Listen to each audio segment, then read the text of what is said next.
السلام علیکم ورحمۃ اللہ وبرکاتہ۔ امید کرتا ہوں کہ آپ سب خیر و عافیت سے ہوں گے۔ دوستو، جیسا کہ آپ کو معلوم ہے کہ ہمارا بیسک گرامر عربک کورس جاری ہے۔ پچھلے درس میں ہم نے کچھ بنیادی باتیں ذکر کی اور ساتھ ساتھ کلمہ کی تعریف بھی ذکر کی، یعنی کلمہ وہ لفظ ہے جو صرف ایک معنی پر دلالت کرے، اسے کلمہ کہتے ہیں، اور کلمہ کو مفرد بھی کہتے ہیں۔ آج انشاءاللہ ہمارا ٹاپک جو ہے وہ اسم فعل حرف کی تعریف اور اس کے علامات وغیرہ پر ہے۔ تو آتے ہیں اسم کلمہ کی یہ تین اقسام ہیں۔ اسم فعل حرف کل ہم پڑھ چکے ہیں کہ پورا کلام عرب جو ہے یہ اسم فعل اور حرف ان تینوں سے بنا ہوا ہے۔ اسم وہ کلمہ ہے جو اپنے معنی پر خود دلالت کرے اور تینوں زمانوں میں سے کوئی زمانہ اس میں نہ ہو، اس کو ہم کیا کہتے ہیں؟ اسم کہتے ہیں۔ یعنی اپنے معنی پر خود دلالت کرے، دوسرا کلمہ ملائے بغیر اس کا معنی و مفہوم سمجھ میں آ جائے، اور تینوں زمانوں میں سے، یعنی زمانے کتنے ہیں؟ تین ہیں: ماضی، حال اور استقبال۔ یہ زمانے تین ہیں۔ تو اسم وہ ہے جو اپنی معنی پر خود دلالت کرے، یعنی دوسرا کلمہ ملائے بغیر اس کا معنی و مفہوم سمجھ میں آ جائے۔ مثلا رجل، کرسی، اسی طرح بقر، غنم۔ اس کی اپنی علامات ہوتے ہیں، وہ میں بتانے والا ہوں۔ اور تینوں زمانوں میں سے، ماضی، حال اور استقبال، اس میں تینوں میں سے کوئی زمانہ بھی نہیں ہے۔ رجل آدمی کو، کرسی کو کہتے ہیں، تو یہ اسم کہلائے گا۔ اسی طرح فعل وہ ہے جو اپنی معنی پر خود دلالت کرے، یعنی دوسرا کلمہ ملائے بغیر اس کا معنی و مفہوم سمجھ میں آ جائے اس کو، اور تینوں زمانوں میں سے کوئی زمانہ اس میں موجود ہو۔ یعنی یہ جو تین زمانے ہیں، ماضی، حال، استقبال، ان تینوں زمانوں میں سے کوئی ایک زمانہ فعل کے اندر موجود ہو۔ جیسے مثلا ضرب، مارا، اس ایک مارنے، یضرب، اس میں حال اور استقبال دونوں ہیں، مار رہا ہے یا مارے گا، اس میں حال اور استقبال دونوں موجود ہے فعل مضارع کے اندر، جس کی اپنی علامات اور اپنی قواعد ہیں۔ انشاءاللہ پھر اپنی جگہ پر انشاءاللہ بتاؤں گا کہ جب یہ علامات آ جائے تو اس میں سے استقبال مراد ہے، اور جب یہ آ جائے تو اس سے حال مراد ہے۔ انشاءاللہ آگے میں بتانے والا ہوں۔ تو فعل وہ ہے جو اپنی معنی پر خود دلالت کرے، دوسرا کلمہ ملائے بغیر اس کا معنی و مفہوم سمجھ میں آ جائے، اور تینوں زمانوں میں سے کوئی ایک زمانہ اس میں موجود ہو۔ یعنی یہ کام یا زمانہ ماضی میں ہوا ہوگا، یا حال میں شروع ہے، یا آنے والا زمانہ میں ہوگا۔ اس کو کیا کہتے ہیں؟ فعل۔ تیسرا ہے حرف۔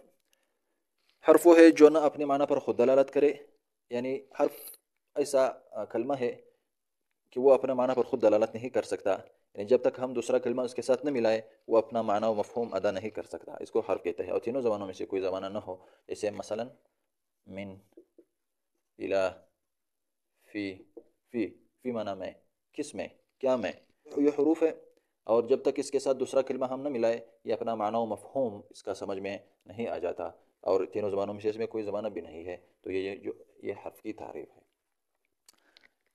اب ہر ایک کی اپنی علامات ہوتے ہیں، علامات سے ہم پہچانتے ہیں کہ یہ اسم ہے، یہ فعل ہے، اور یہ حرف ہے۔ اسم کی کچھ علامات ہے، مثلا الف لام ہو جیسے الحمد، اسی طرح تنوین ہو جیسے مثلا رجل، تاء متحرکہ ہو آخر میں تاء متحرکہ ہو جیسے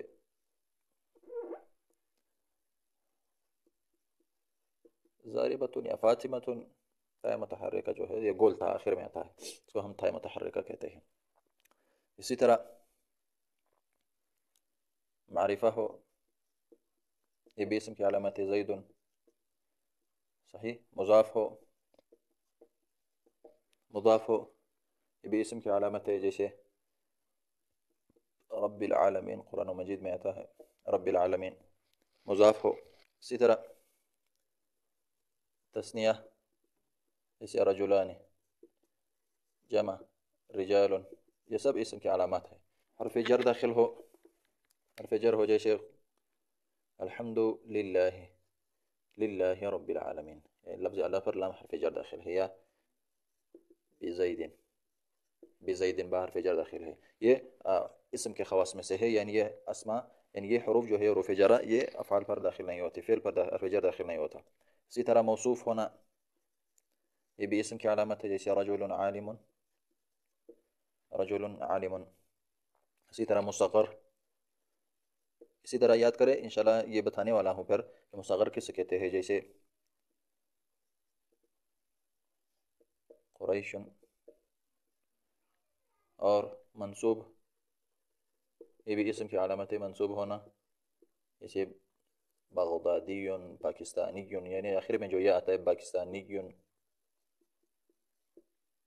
افغانی وغیرہ، منصوب ہونا یہ بھی اسم کی علامت ہے۔ یہ ہوا اسم کی علامات۔ اس کے بعد ہے فعل کی علامات۔ شروع میں قد ہو، قد، جیسے قد ضرب، قد ضرب، ضمیر مرفوع متصل، ضمیر مرفوع متصل جو ضربت، ضربت، ضمائر وغیرہ تو ہم نے ابھی تک نہیں پڑھا ہے، آپ اسی طرح صرف یاد کر لیں، آگے خود سمجھ میں آ جائے گی۔ ضمیر مرفوع متصل ہو جیسے ضربت، اسی طرح حروف اتین، حروف اتین جیسے یضرب، یہ مضارع کی شروع میں جو حروف آتے ہیں نا، یا حمزہ تھا یا نون، حمزہ تھا یا نون، یہ جو اتین ہے نا، ان کا مجموعہ، یہ مضارع کی شروع میں جو آتا ہے یہ فعل مضارع کی علامت ہے، فعل مضارع کی علامت ہے یضرب۔ اسی طرح نون تاکید ثقیلہ و خفیفہ، یہ بھی فعل کی علامت ہے، فعل پر داخل ہوتا ہے، اسم پر نون تاکید ثقیلہ و خفیفہ نہیں آتا، جیسے یضربن وغیرہ۔ شروع میں سین ہو، سین ہو شروع میں، جیسے سیضرب، اور سوف ہو شروع میں، سوف، جیسے سوف یضرب۔ حروف جوازمہ میں سے کوئی حرف داخل ہو، جیسے لم یضرب، حروف جوازم کل 5 ہے، یہ لم یضرب۔ حروف نواسب میں سے کوئی حرف داخل ہو، جیسے این یضرب، حروف نواسب کل 4 ہے، این یضرب، یہ آگے بتاؤں گا، حروف جوازم اور حروف نواسب وغیرہ سب آگے آ رہے ہیں، آپ نے صرف ان علامات میں اسی طرح یاد کرنا ہے۔ امر ہو، جیسے امر ہو جیسے اضرب، نہی ہو جیسے لا تضرب، نہی ہو جیسے لا تضرب، امر ہو اضرب، اور نہی ہو جیسے لا تضرب۔ بس یہی علامات ہے، تقریباً یہی علامات ہے۔ شروع میں قد ہو، ضمیر مرفوع متصل ہو، سین ہو، سوف ہو، حروف عطین میں سے ہو، نون تاکید ثقیلہ، حروف نواسب، حروف جوازم اس کے اوپر داخل ہو، یہ فعل کی علامات ہے۔ جب ہم قرآن اور حدیث میں اس کو ڈھونڈ لیں گے تو ان علامات سے ہم ڈھونڈیں گے، یہ علامات ہمیں بتائے گی کہ یہ فعل ہے یا یہ اسم ہے یا یہ حرف ہے۔ اس میں ایک اور بات، فعل ماضی جو ہے نا، فعل ماضی کا پہلا صیغہ جو ہے مثلا ضرب، اس میں علامت جو ہے یہ مبنی بر فتحہ ہے، مبنی بر فتحہ، فعل ماضی کا جو پہلا صیغہ ہے یہ مبنی بر فتحہ ہوگا ہمیشہ، اس کو ہم مبنی بر فتحہ کہتے ہیں۔ چوتھا صیغہ جیسے ضربت، ضربت جو ہے اس میں جو ہے تائے ساکنہ ہے، علامت تائے ساکنہ ہے، فعل کی علامت جو ہے تائے ساکنہ ہے۔ باقی ان دو کے علاوہ 12 جو صیغے بچے ہیں ان سب میں ضمیر مرفوع متصل ہے، باقی سب میں فعل کی علامت جو ہے ضمیر مرفوع متصل ہے۔ پہلا صیغہ مبنی بر فتحہ ہوگا، دوسرا چوتھا صیغہ ضربت تائے ساکنہ اس میں علامت ہے، اور باقی ان دو کے علاوہ 12 صیغوں میں ضمیر مرفوع متصل فعل کی علامت ہے۔ ٹھیک ہے۔ حرف کی علامت یہ ہے کہ اسم اور فعل کی علامت نہ ہو، بس وہ حرف ہے، یعنی اسم کی جو علامت ہم نے پڑھی، فعل کی جو علامت ہم نے پڑھی، حرف میں وہ دونوں نہ ہو، اسم اور فعل کی علامت نہ ہو تو اس کو ہم کہتے ہیں حرف، جیسے من، فی، واو، الا وغیرہ، یہ حرف ہے کیونکہ اس میں علامات نہیں ہے۔